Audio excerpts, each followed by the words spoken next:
అంశంపై హైదరాబాద్ ఫిక్కీ ఆధ్వర్యంలో సదస్సును నిర్వహించారు. పరిశ్రమలకు తగిన విధంగా విద్యార్థులు తమలో నైపుణ్యాలు పెంపొందించుకోవాల్సిన అవసరం ఉందని నిపుణులు సూచించారు.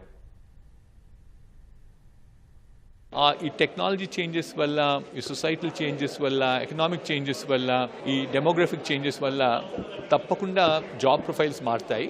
మనం ఇంతకుముందు చూసే ఉంటాము, మనకు తెలిసిన జాబ్స్ అన్నీ కొన్ని ఇప్పుడు ఎక్స్టింక్ట్ అయిపోయాయి. స్టెనోగ్రాఫర్ అన్నారనుకోండి, టైపిస్ట్ అన్నారనుకోండి, అవి లేవు. కొత్తగా వచ్చిన ఏంటంటే data scientist, artificial intelligence analyst, ఇటువంటి జాబ్స్ కొత్తగా వచ్చాయి. మనం మన పిల్లల్ని ఈ కొత్త స్కిల్స్కే కాదు, వాళ్ళ మైండ్ సెట్ ఎలాగంటే ఇంకా కొత్త స్కిల్స్ వస్తాయి.